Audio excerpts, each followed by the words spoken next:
What's up, guys? Joe from the AZ Westside Wheelers here. Today the crew's getting some king coilovers. Stick around.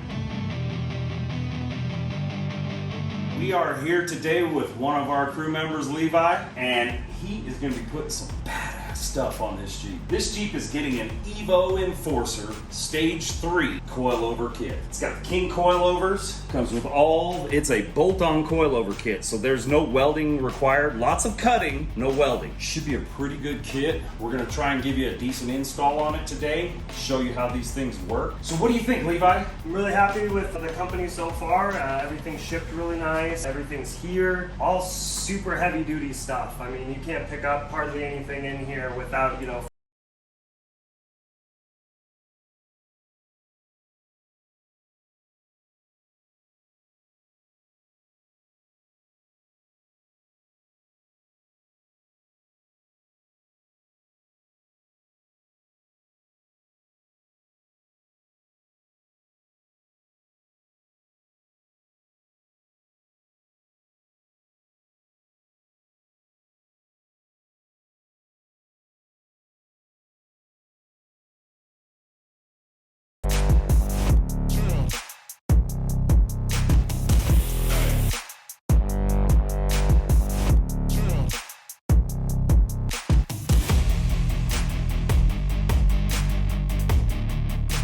Now we're going to explain to you what you need to do to get started. You're going to take the vehicle and you're going to jack it up. You're going to jack it up under the axle. You're going to need really high lifting jack stands. You're going to want to go almost to the top, never to the top. We went 2 notches down from these jack stands. That put us really high up off the ground. And then you're going to droop the axle down as far as you can after you remove the wheels.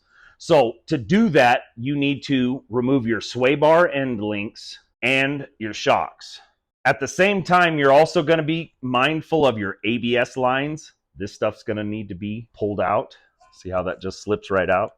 That frees that up. There's a bolt right here that you need to remove, and this frees up your brake line. And then there's one right here that needs to be removed. Just the brackets. Do not remove or open up your brake line system at this time. So remove the shocks, sway bar links, loosen up the bracketry for your brake line.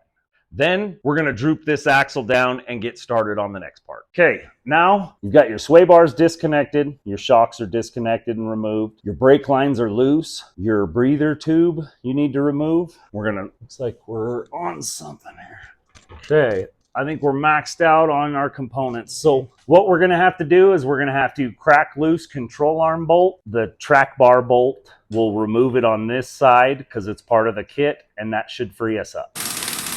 All right, so now you move on to your drag link. It's going to be stuffed up through this knuckle.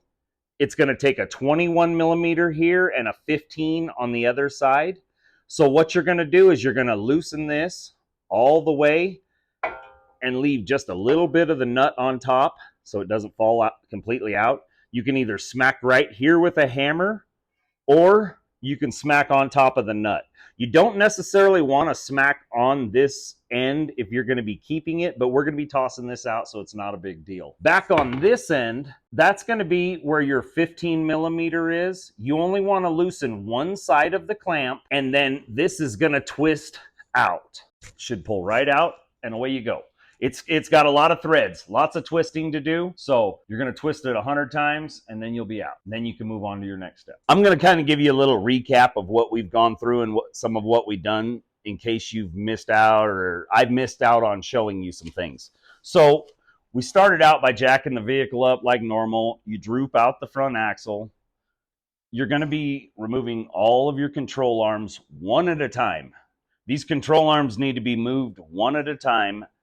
They are set to basically the factory length, and that's going to help you. These uppers are a little bit longer than factory length, so you'll need to put a jack under your pinion and raise that up a little, and you'll have to mess with some jacks to get them bolts in.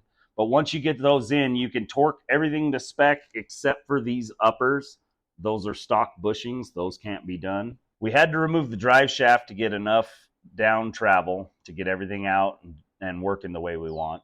You screw in your bump stopping. We're adding our sway bar bracket that came with the kit, installed our bolts. Our sway bar link is now going to go in between. We've installed our drag link on the other side. And you had to drill a hole right there for the... Yes, right here on your spring bucket, you had to drill a little hole for this little bolt. You line this bracket up and drill that hole and then bolt it all up. We'll move to the other side. So over here, you have to drill this knuckle out. That's fun. Get you a nice big drill with extra handles and stuff so you don't snap a wrist. This is going to be a 13/16 drill bit. Really odd. Don't look for it at your local hardware store. You might find it, but you might not. So just order one online. It's pretty easy. Again, bump stopping. If you don't have a hole from existing, you have to drill this hole just a little bit, and then it has a self-tapping bolt that goes down through. I painted everything. We had a little issue with the type of paint I was originally starting to use. We'll buff that out and make it look better. But I suggest painting because it kind of keeps everything nice, makes everything fresh again, and you don't have any rust forming. So once you put all these nice parts in here, you have to cover everything up and try and do it the hard way by painting around everything. So right now you can paint and kind of be free of having anything in your way. So we are getting ready to move on to the sway bar links over there. And then we're going to start with the coilover buckets. We're going to have to trim a lot of this plastic out. Most of this plastic is going to have to come out all the way till we almost touch the battery. So you have to come all the way into here. We're going to get almost to where we touch this battery. And when we trim this out, once I get it to where I need it, I'm going to take some JB Weldon plastic and reseal back up the inside of the battery box so it's sealed for water. We had to contact customer service also, and I got a hold of I went to their website, evomanufacturing.com, clicked on the chat and started speaking with somebody instantly. And they asked me to send them some pictures. I sent them pictures, and they told me this is a Pro Rock 44 track bar bracket.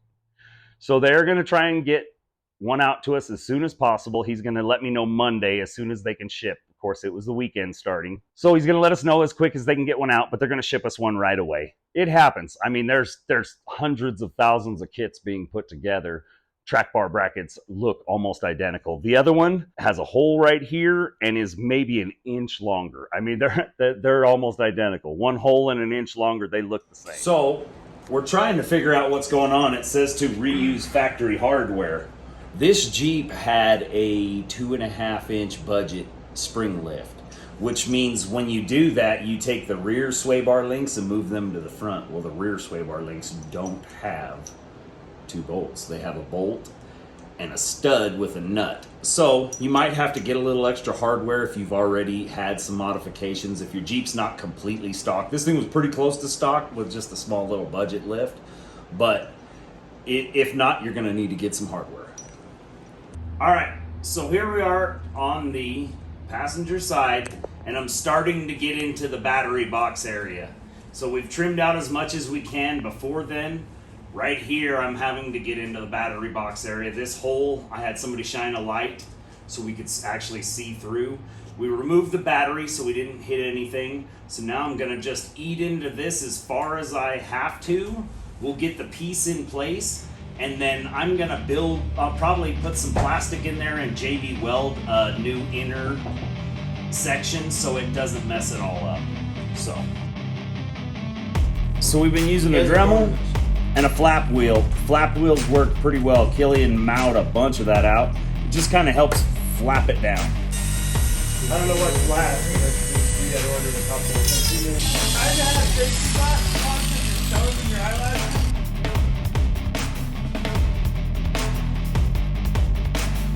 When we fire this thing up, if you see this exhaust smoking, Levi, it's just plastic.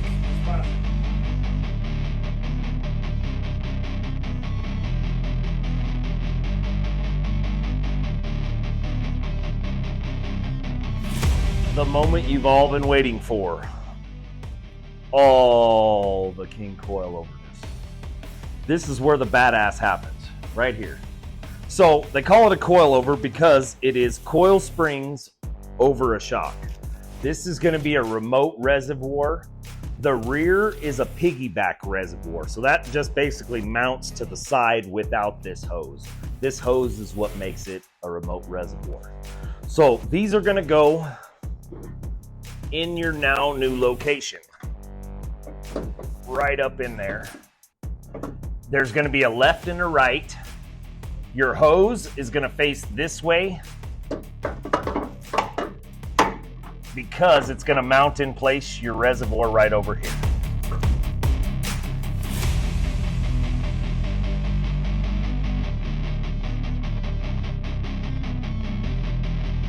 Here we are, the last few steps of the front. We need to throw the bolts back in the front drive shaft flange, torque them down to 81 foot-pounds, lots of Loctite.